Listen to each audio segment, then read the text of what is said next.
Hi, this is Miss Stein with a screencast for your summer reading assignment. In the screen that you have in front of you, hopefully, we will be able to go through this in great detail since your summer reading assignments are due on Tuesday, September 1st. And the document that you're looking at is a little bit changed from what I handed out to you the other day.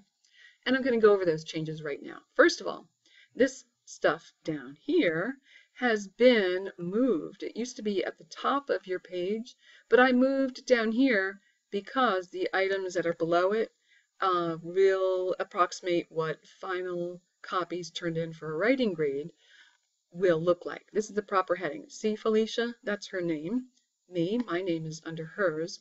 Underneath that is the class. So you're going to be CP1 English Mods 1-2 or 11-12 or 17-18.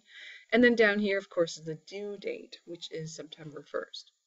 The other second change that I made is up here. It's a little unclear from the first go around, and I wanted to highlight that because you're going to be doing 2 assignments for 1 quiz grade. I think the original handout said 2 written assignments. Well, as you know, 1 is written, and that's what I'm highlighting right now. That was your free choice assignment. However, the second one isn't really written so much as created since it's a poster. Okay, like I said, these items are due on Tuesday, September 1st. No late submissions, please. Otherwise, a late penalty of 10 points a day is going to apply. So let's see what has to be on the written assignment. So I'm scrolling down here. And remember, I read this in class on Friday. You have to have 5 components. The first one, I'm looking up here, is the title of the book. Okay? Underneath that, number 2, don't forget to number them. You have to write down your author. Number 3, remember, was a recommendation, which is basically a number out of 10. 1 being low, 10 being high. Number 4 is a full paragraph. Now remember, I read it aloud, and you can pause this screencast anytime you want to read it in more detail. But the voice of the, I'm new at this, can you tell? The voice of this paragraph here is really informal. It's really conversational. Why did I give it the rating? Well, it's a 9 since it's really, very well written. It's very light. It's great summer reading. I told a little bit about this story and a couple of expressions that, or I'm sorry, the funny anecdotes here where I'm highlighting now, and or whatever, directing in a circle. I think it shows up as a circle. And then I talk a little bit about the ending, which isn't so sad so much as, it's got a lesson to be learned. Now, I'm going to scroll down, hopefully not lose the paragraph. Would others enjoy it is your 5th point to be made in this written assignment. Would others enjoy it? Of course, yes. It's a family story, many, many generations. It's got some, joys and some sadnesses. But I really think people would enjoy it. However, it is from a grandmother's point of view, largely, and maybe young adult people aren't really going to be into it so much. All right, now, turn your papers over or follow me as I scroll down. Hey, you guys, I want to apologize. This over here, I've cut off a little bit, but you have the handout in your possession. So turn it over or bear with me here. Some of it's cut off. Remember that the poster details have to have these components, which I'm going to go over with in detail now. I gave you poster paper, and what you turn in should be neat, show really, good effort, that you're proud of what you did, because they're going to be posted up. They're going to probably be up on the walls all year long. Remember, make it look good. So don't write, especially with pencil, directly on the construction paper. A better idea is to put something on a note card, cut the note card down to size, and then glue it or tape it or staple it to the construction paper. You want to make it look good. Here we go. Now, number 1, somewhere on your poster, you want to put the title of the book and the author.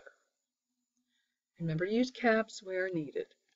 Number 3, you want to have a quote from the book, clearly readable. Remember, mine was Xerox from the page, and then I just cut that piece of paper out from the whatever came out of the printer. I cut it down to size and glued it on my poster.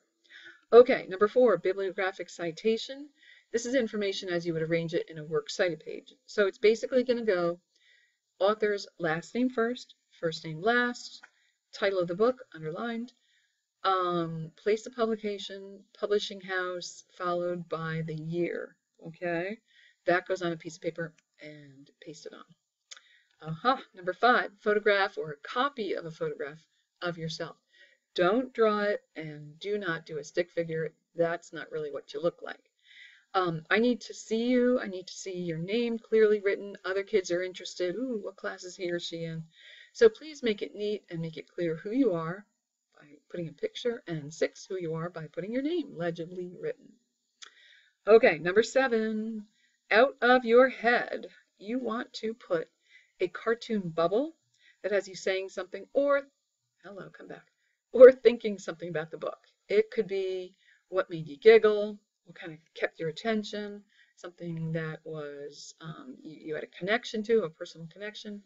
Anyhow, it's going to have a cartoon bubble over your head that has you thinking or saying something about your book. And finally, everyone's favorite, number 8, is a relevant 3D item. Now remember, my story, my novel, was set by the coast. And so I put a seashell. If yours is a love story, maybe a little trinket, like a charm in the shape of a heart. If it's set in the Middle Ages, like I was saying, you could get like a Lego piece or some kind of knight, whatever, to tape up there. So it should be a relevant 3D item. It's always making for fun gazing when we tour the room and we look at all the different posters. And it's also should be lightweight, so it's not going to weigh down your paper. Okay, so you got 50 points each. Now, if you're missing something or if it's just not satisfactory, it's going to be deducted 10 points. Okay, the items that have a star next to them, in other words, the big items. Did I put stars on this? Or I will tell you in class tomorrow, Monday.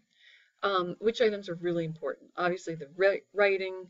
Obviously, on the poster, the the items that you need to have, including bibliographic, your name, your picture, etc. Those are all really, really important. So if they're not there, or if they're incomplete or incorrect, 10 points are going to come off. So let's do our best. So yeah, take the time to make this first project a really good example of your best work. I'm enjoying reading over your goals that you set, and I'm seeing that a lot of you have really high goals, and this is one way to shine. Okay, it's your first quiz grade for English 1 of your high school career. And I will see you tomorrow, and this is my first screencast, so I apologize for any glitches. Okay, bye-bye.